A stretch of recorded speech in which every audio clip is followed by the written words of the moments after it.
Bienvenidos al Ministerio de Rey de los Reyes. Aquí estamos en el estado de Pennsylvania, en el pueblo de Allentown. Y el título de hoy se llama ¿Cuándo es convertida una persona? ¿Qué es el verdadero conversión? Sería simplemente profesar a Cristo como Señor y Salvador, como cuando es uno convertido.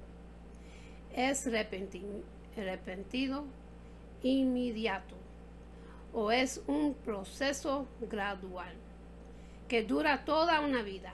Muchos luchan con problemas, debilidades y pecados. Espera a Dios que haya superación, crecimiento. ¿Qué significa esto? ¿Cómo se logra? ¿Qué papel juega el Espíritu Santo? ¿Qué acerca de la fe y el arrepentimiento? Muchos asumen que deben ser perfectos. Otros juzgan el camino de Dios de acuerdo a la conducta de los cristianos. ¿Puede alguien pecar y permanecer siendo un cristiano? ¿Y qué del perdón? Millones buscan respuestas para estas preguntas. He aquí el tema de la conversión cristiana finamente aclarado, puesto que el diablo, el autor de la confusión, en el 1 de Corintios, capítulo 14, versículo 33, engaña al mundo entero. Apocalipsis, capítulo 12, versículo 9. Él también busca confundir a los cristianos profesos acerca de este muy importante tema. Exactamente, ¿qué es un verdadero cristiano? ¿Sería aquel que asiste a la iglesia, que profesa a Jesús, que conoce a Cristo o es que ha sido bautizado? ¿Habría algún versículo al que podemos voltear para que nos dé la definición bíblica de un verdadero cristiano y que elimine toda la confusión? El apóstol Pablo escribió: porque todos los que son guiados por el Espíritu Santo de Dios, estos son hijos de Dios. El libro de Romanos, capítulo 8, versículo 14. Un cristiano, entonces, es uno que tiene el Espíritu Santo guiándole. Pero sería absolutamente esencial tener el Espíritu de Dios para ser un cristiano. En este punto del contexto, Pablo ya había dicho: mas vosotros no vivís según la carne, sino según el Espíritu. Si el Espíritu de Dios mora en vosotros. Y así alguno no tiene el Espíritu de Dios, no es de él. En versículo 9. Es así de simple. Uno o tiene el Espíritu de Dios y es un cristiano, o no lo tiene y no es un cristiano. No es de él. Todos aquellos que están verdaderamente convertidos tienen el Espíritu Santo en ellos. Pero ¿qué significa esto? ¿Acaso recibir al Espíritu de Dios es todo lo que hay para el cristianismo y la conversión, o hay algo más? Recibiendo poder, Cristo instruyó a los apóstoles por 40 días después de su resurrección. En el libro de Hechos, capítulo 1, versículo 3. Él les instruyó que esperaran en Jerusalén hasta que reciban el Espíritu Santo. 10 días más tarde, en la fiesta de Pentecostés, los discípulos le preguntaron si estaba a punto de establecer su reino sobre la tierra justo antes de ascender al cielo. Él dijo: No os toca a vosotros saber los tiempos o las sazones, pero recibiréis poder cuando haya venido sobre vosotros el Espíritu Santo, en versículos 7 y el 8. Entonces despareció en una nube, al igual que los apóstoles que se esperaban poder a través del Espíritu Santo. La mayoría de personas hoy día esperan alguna clase de fortaleza adicional tras la convicción. Dígale a un adolescente que le dará las llaves del auto de la familia y no tendrá ninguna dificultad para entender que está a punto de recibir verdadero poder. La primera vez que a mí me dieron las llaves del auto de mi papá, extendí exactamente lo que eso significaba. No hay diferencia con un cristiano potencial que espera recibir el Espíritu de Dios en el arrepentimiento y bautismo. Pablo le escribió a Timoteo, porque no nos ha dado Dios el espíritu de cobardía, sino de poder, de amor y de dominio propio. Segundo de Timoteo, capítulo 1, versículo 7. Puesto que los cristianos tienen el Espíritu de Dios, un poder muy real ha llegado a sus vidas. Por supuesto, el versículo también dice que un cristiano demuestre amor o el camino de verdad y que su conducta refleja dominio propio. El hecho de que el Espíritu de Dios imparta dominio propio es evidencia de que Dios quiere que los cristianos entiendan su llamamiento, su convicción, lo cual es el propósito de Dios para ellos. Dios quiere que las personas sean firmes en su camino. Por supuesto, esto debe incluir el entendimiento de todos los aspectos básicos de la verdadera conversión. ¿Cómo recibir alguien el Espíritu de Dios en realidad? ¿Y cómo puede saber con cierta certeza que le ha sido dado? Puesto que este momento constituye la convicción. ¿En qué punto puede el aspirante a cristiano estar seguro de que Dios le ha otorgado su espíritu, puesto que no tener el espíritu de Dios impide que uno sea un verdadero cristiano? Seguramente Dios no dejará a sus siervos en dudas de si lo tienen o no, de cuánto lo reciben exactamente. El libro de Hechos declara: Pedro les dijo, arrepentíos y bautícete cada uno de vosotros en el nombre de Jesucristo para perdón de los pecados y recibiréis el don del Espíritu Santo. Capítulo 2, versículo 38. Recibir el Espíritu de Dios llega con el verdadero arrepentimiento y el bautismo correcto. Con esto también llega la remisión de los pecados o el perdón. Así que hay un momento específico cuando la conversión comienza. Hay un tiempo definido cuando el Espíritu Santo entra en la mente y uno se convierte un verdadero cristiano, y Dios ha engendrado a un nuevo hijo. Sin embargo, hay más por entender. Debemos preguntar: ¿ahora ya está terminada la salvación del cristiano? ¿Acaso ya es salvo? Es el recién engendrado hijo de Dios. arrepiéntete perfecto, incapaz de volver a pecar o a equivocarse porque piensa que ha sido salvo. La verdadera conversión cristiana es un proceso gradual de crecimiento y superación, de cambio y desarrollo. Pero ¿cómo?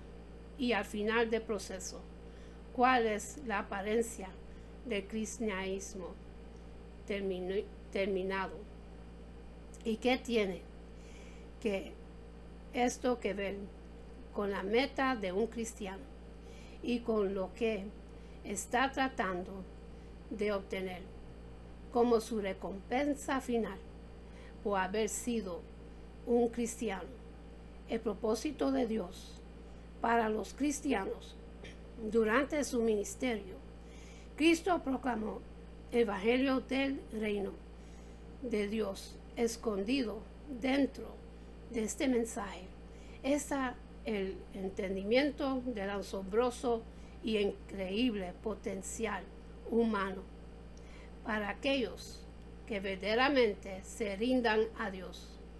A donde quiera que Cristo fue, habló acerca del reino venidero o gobierno de Dios, aunque la mayoría de sus parábolas estaban concentradas en este mensaje.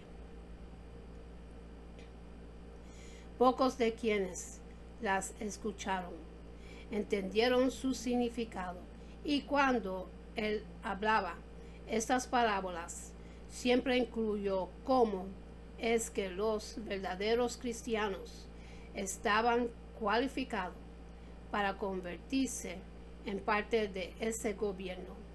En el Evangelio de Mateo, capítulo 13, contiene media docena de parábolas del reino. Este capítulo comienza con la parábola del sembrador, ilustrado a alguien que tira semillas en diferentes ubicaciones y distintas clases de tierra. En algunos casos, la parábola describe cómo la semilla creció y floreció en la persona que la recibió. En otros casos, la semilla murió rápidamente después de empezar a crecer, o no tuvo raíz en lo absoluto. Otros que recibieron la semilla crecieron en carácter 30, 60 o 100 por uno en el camino hacia el reino. Esta es la segunda por la parábola del trigo y la cizaña. Esta parábola discute los frutos que aparecen en las vidas de los cristianos previo al tiempo en que Dios los recoge hacia su granero. El fruto, bueno o malo, representa el crecimiento cristiano o la falta de crecimiento. El granero es un tipo de reino. La tercera parábola ilustra al reino, comenzando como un pequeño grano de mostaza que crece hasta llegar a ser un gran árbol. Esta es segunda por la parábola de la levadura, ilustrado el reino de Dios como levadura regándose hasta impregnar la masa, la tierra, todas las naciones que la contienen. La quinta compra al reino con un tesoro escondido, encontrado en un campo. Quien lo encuentra vende todo lo que tiene para comprar aquel campo. La sexta parábola describe al reino como una perla de gran precio, la cual una persona compra después de haber vendido todo lo que tiene para recaudar suficiente dinero para la compra. La séptima y última parábola de este capítulo describe al reino como una red que recoge toda clase de peces. Los buenos peces son regocijados, los malos son descartados. Cristo explica que los peces buenos son aquellos que entran al reino. Los malos representan a aquellos quemados y destruidos en un horno de fuego, el lago de fuego. Lea nuestra Biblia. La verdad del infierno está en la Biblia. En cada una de estas parábolas, el mensaje es mismo. Algunos, no todos, están dispuestos a pagar el precio para un cristiano. Están dispuestos a crecer espiritualmente y a desarrollar el verdadero carácter cristiano a fin de poder heredar posteriormente la recompensa eterna de convertirse en hijos nacidos y ya no solamente generados de Dios en la familia de Dios, reinando con él en el reino de Dios. Hay muchas otras palabras en el Nuevo Testamento. Muchas de las enseñanzas de Cristo fueron a través de uso de estas historias acerca de cosas comunes y bien conocidas. Estas tenían la finalidad de llevar lecciones profundas acerca del llamamiento cristiano para aquellos cuyas mentes han sido abiertas por Dios para entenderlas. Hay muchas otras palabras en el Nuevo Testamento. Muchas de las enseñanzas de Cristo fueron a través de usos de estas historias acerca de cosas comunes y buenas conocidas. Esas tenían la finalidad de llevar lecciones profundas acerca del llamamiento cristiano para aquellos cuyas mentes han sido abiertas por Dios para entenderlas. Cristo dijo: ninguno puede venir a mí si el Padre que me envió no le traeré. Evangelio de Juan, capítulo 6, versículos 44 y 65. Usted no puede entender la verdad de Dios a menos que Dios le haya atraído, llamado a ella a través del poder de su espíritu. Entonces el proceso de llegar a la verdadera convicción cristiana comienza con un llamamiento o atracción directamente del Padre. La parábola de los talentos, de los dinarios, de la cena de bodas, de las 10 vírgenes, de ovejas y cabritos, del juez injusto, de la higuera, de las ovejas perdidas, de la moneda perdida, del hijo pródigo, del mayordomo infiel de Lázaro y el hombre rico, del buen samaritano y otras, todo involucran o ilustran a un cristiano entrando en el verdadero reino o familia gobernante de Dios a la segunda venida de Cristo. Requeriría más espacio el examinar más de acerca cada parábola para demostrar esto, aunque algunos son muy cortas y otras bastante largas. El propósito de la mayoría de las palabras de Cristo es esencialmente el mismo. Para aquellos quienes siguen la instrucción de Pedro de crecer en la gracia y el conocimiento, segundo de Pedro, capítulo 3, versículo 18, la autoridad en el gobierno de Dios bajo Cristo es alcanzable. El venidero reino de Dios en el sermón del monte, Cristo dijo: más buscar primeramente el reino de Dios y su justicia. En el Evangelio de Mateo, capítulo 6, versículo 33. Un cristiano siempre debe esforzarse a hacer estas dos metas inseparables. Nota que la primera prioridad es buscar el reino de Dios, pero también debe desarrollar la justicia de Dios, su carácter divino. La mayor o parte de este sermón es un énfasis en la edificación del carácter a través de la obediencia y la ley de Dios. El apóstol Juan registró las palabras de Cristo: en la casa de mi Padre muchas moradas, oficios hay. Voy pues a preparar lugar para vosotros, y se me fuere y os preparé lugar, vendré otra vez y os tomaré a mí mismo, para que donde yo estoy vosotros también estéis. El Evangelio de Juan, capítulo 14, los versículos 2 y el 3.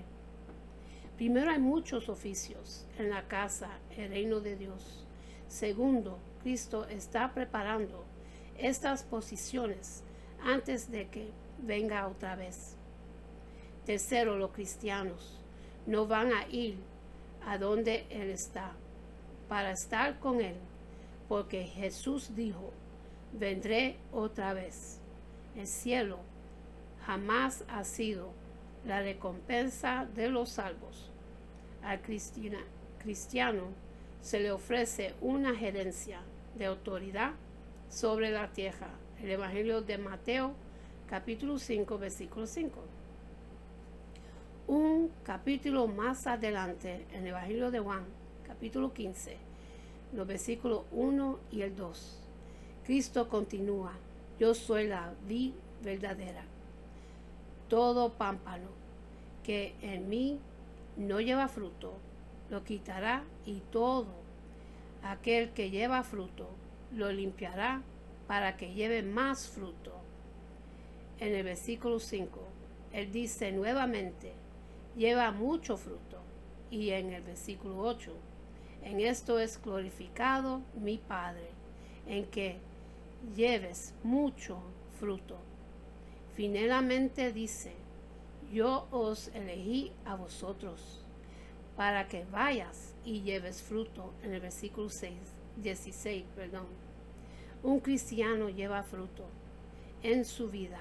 El versículo 8 continúa explicando que hacer esto seas así mis discípulos. Cristo lo identifica a usted como uno de sus discípulos y uno de los hijos engendrados de Dios. Se lleva o no fruto en esta vida. Ahora debemos considerar algunos versículos básicos acerca del reino de Dios. El siervo antediluviano de Dios, Enoc, él buscaba de Noé. También predicó acerca del venidero reino de Dios. Judas describió su mensaje. También profetizó Enoc, diciendo: he aquí, vino el Señor con sus santas docenas de millares para hacer juicio contra todos. Los versículos 14 y 15. De la misma forma, Daniel escribió: después recibirían el reino los santos del Altísimo y posesarán el reino eternamente. Daniel 7, versículo 18.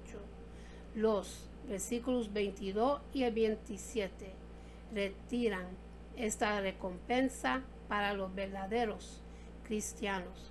El libro de Apocalipsis registra varios lugares donde Cristo, a través de Juan, les ofrece el reino a aquellos quienes venzan. Note: al que venceré y guardaré mis obras hasta el fin, le daré autoridad sobre las naciones y las regirá con vara de hierro. capítulo 2, versículos 26 y el 27. Y al que venceré, le daré que se siente conmigo en mi trono. Capítulo 3, versículo 21. Finalmente nota en Apocalipsis 20, versículo 4 hasta el 6. Hablando de los santos, declara, y vi tronos, y se sentaron sobre ellos, y vinieron y reinaron con Cristo 1000 años. Esta es la primera resurrección, sino que serían sacerdotes de Dios y de Cristo, y reinarán con él 1000 años, al unirlo con Apocalipsis capítulo 5, versículo 10. Es claro que los santos resucitados se convierten en ambos, reyes y sacerdotes, quienes gobiernan la tierra con Cristo. Este conocimiento es verdaderamente especial y precioso. El mundo no sabe del venidero reino de Dios, el cual Cristo establecería a su reino. El Dios de este mundo, segundo Corintios capítulo 4, versículo 4, ha engañado a la humanidad. Apocalipsis capítulo 12, versículo 9. Los cristianos están en entrenamiento diario. Por lo tanto, es escrito que entiendan su régimen de entrenamiento. Ya hemos explicado que Dios da su espíritu en el bautismo, y el cual ocurre después de arrepentimiento. Pero ¿cómo se consigue el arrepentimiento? Solamente se declara con una simple afirmación: estoy arrepentido. ¿Es esto todo lo que hay que hacer? La respuesta es un enfático no. No es tan simple. El arrepentimiento es un don de Dios, tanto como lo es el llamamiento inicial a hablar de los gentiles que venían a la conversión. El libro de Hechos, capítulo 11, versículo 18, declara: de manera que también a los gentiles ha dado Dios arrepentimiento para vida. Segundo de Timoteo, capítulo 2, versículo 25, habla de ciertas circunstancias donde quizá Dios les conceda que se arrepientan para conocer la verdad. Finalmente, Romanos capítulo 2, versículo 4, explica que es la benignidad de Dios la que lleva a arrepentimiento. Las personas no desarrollan el arrepentimiento fin de requerirle a Dios que les dé su Espíritu Santo. El libro de Hechos, capítulo 2, versículo 38. Las personas deben buscar a Dios y pedirle el don del arrepentimiento. Esto no es automático y jamás debe ser tratado como tal, pero Dios le concede arrepentimiento a todos aquellos quienes lo buscan con todo su corazón, como lo hizo David en Salmos 51. Pero ¿de qué se arrepiente uno exactamente? La Biblia dice: todos han pecado. El libro de Romanos, capítulo 3, versículo 23. Y declara: el pecado es infracción de la ley. Esto se refiere a la ley de Dios. La mente normal o carnal es hostil hacia ella. Libro de Romanos, capítulo 8, versículo 7. Las personas no obedecen naturalmente a Dios. La naturaleza humana desobedece, quebranta la ley de Dios y lo hace de manera natural. Un cristiano guarda la ley de Dios, no solamente la escucha o habla de ella, porque no son los oidores de la ley, los justos ante Dios, sino los hacedores de la ley serán justificados. El libro de Romanos capítulo 2 versículo 13. Por lo tanto, Dios solamente le dará su espíritu a uno a quien Él haya conquistado, a uno que esté dispuesto a obedecerle. El libro de Hechos capítulo 5 versículo 32. Y con esto termino, mis hermanos. Y para los que quieren recibir a Jesucristo en su corazón, para que su nombre sea escrito en el libro de la vida, repitan conmigo la oración de salvación y dice así: Padre Celestial, en el nombre de Jesús, yo me arrepiento de mis pecados y abro mi corazón para que Jesús venga dentro de mí.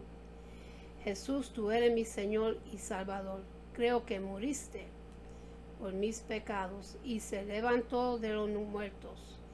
Lléname con tu Espíritu Santo. Gracias al Padre por salvarme. En el nombre de Jesús. Amén. Y ahora le voy a hacer una oración de bendición en Sejal. Y esto Jehová se lo entregó a Moisés cuando estaban en el desierto. Y esta bendición para su pueblo. Y fue el mismo Padre Celestial Jehová que nos da esta bendición. Y se consigue en el libro de Números, capítulo 6, versículo 24 hasta el 26. Y dice así: Jehová te bendiga y te guarde. Jehová haga resplandecer su rostro sobre ti y tenga de ti misericordia. Jehová hace sobre ti su rostro y ponga en ti paz. Busquemos, mis hermanos de Cristo. Tenemos que buscarlo ahora, que lo podemos conseguir. Estamos viviendo en los últimos tiempos. Todo lo que está escrito en su palabra y ha sido profetizado y está sucediendo delante de nuestros ojos. Busquemos de Dios, mis hermanos. Y con esto yo termino. Que Dios me lo bendiga, me lo guarde. Que tenga una buena noche, un buen amanecer. Y acuérdense a siempre darle gracias a Dios por otro día más de vida. Y hasta la próxima. Amén.